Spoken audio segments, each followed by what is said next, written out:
Morning. Good Modicare morning. দেখুন, আমার মনে হয় মোদিকেয়ারে যারা বেঁচে আছে তারাই মোদিকেয়ার করে, নাকি? এখানে কারা কারা আছেন বেঁচে আছেন? হাতটা দেখান দেখি একটু।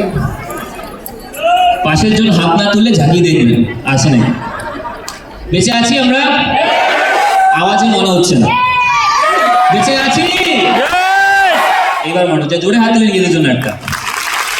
তো ফ্রেন্ডস, আমার নাম অভিজিৎ দাস।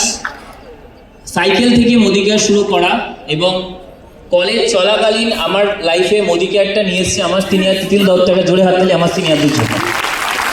আর আজকে এই স্টেজটা পাওয়ার জন্য মানে ভাবাই যায় না, যেই মিটিংয়ে আমরা প্রথম এসে একদম পেছনে দাঁড়িয়ে মিটিং শুনে শিখে আজকে এখানে এসে স্টেজে আপনার সামনে কথা বলতে পারছি, এটা আমার মনে হয় এটাই মোদিকেয়ারের সাকসেস, যে মোদিকেয়ার একটা প্ল্যাটফর্ম আমাদের সবার জন্য এইভাবে দিয়েছে। একটা মোদিকেয়ারের জন্য জোরে হাত তুলে দিয়ে দেখি। তো ফ্রেন্ড, কলেজ কমপ্লিট করেছি এখান থেকে বেশি দূর না, বঙ্গবাসী মর্নিং কলেজে অ্যাকাউন্টস অনার্স নিয়ে। প্ল্যান ছিল MBA করব।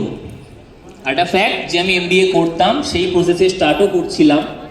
তখন আমাকে তিতিল দত্ত মোদিকেয়ারটা বলে, এবং যখন আমি মোদিকেয়ারে এসে দেখতে পেলাম যে আমি যেই লাইফটা চাইছি। আচ্ছা, এখানে স্বপ্ন আমরা দেখি সবাই? স্বপ্ন দেখেন কারা কারা এখানে? স্বপ্ন দেখি? দেখবেন আমরা আমাদের লাইফে যখন ছোট থাকি তখন আমরা অনেক রকম স্বপ্ন দেখি, বাট তারপর কিন্তু আস্তে আস্তে বয়স বাড়ার সঙ্গে সঙ্গে ওটাকে আমরা কম্প্রোমাইজের মধ্যে ঢুকিয়ে দিই। Yes or no? করি তো আমরা, নাকি? বাট সেই জায়গা থেকে আমাকে যখন মোদিকেয়ার প্ল্যাটফর্মটা বলা হয়েছিল, আমি একটা জিনিস দেখলাম যে আমি MBA করার পর যে লাইফটা দেখছি আদৌ হবে কি হবে না আমি অভিজিৎ দাস জানি না। তখন কিন্তু আমি এরকম একটা প্রোগ্রাম এসে দেখেছিলাম যে এখান থেকে পসিবল।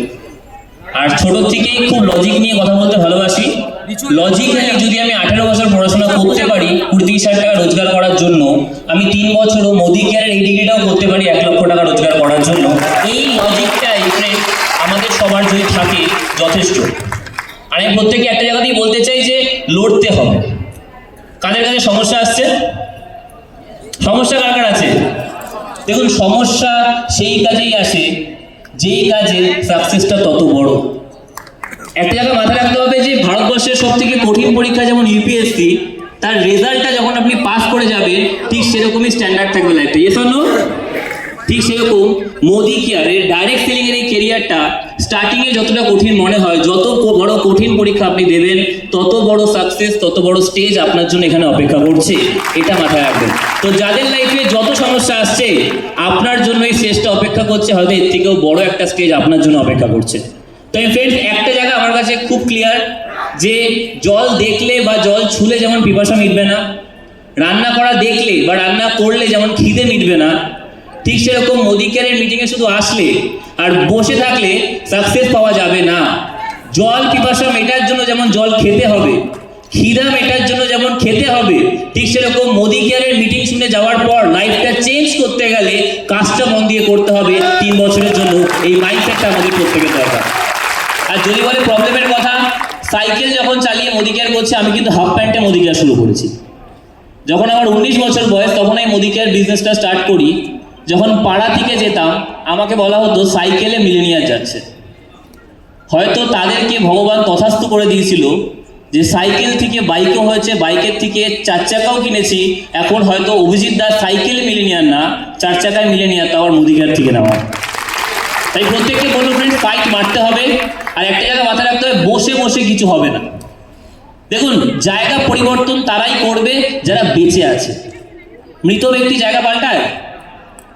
পাল্টায় জায়গা? কারা পাল্টায় জায়গা? যারা বেঁচে আছে। আর মোদিকেয়ারে আপনি বেঁচে আছেন কি আছেন না এটা আপনার গলার আওয়াজে প্রকাশ পাবে। আমাদের আওয়াজই যথেষ্ট কারোর জীবন পরিবর্তন করে দেওয়ার জন্য। আর এই আওয়াজ যদি আমরা দেখাতে না পারি, মানুষ পালিয়ে চলে যাবে।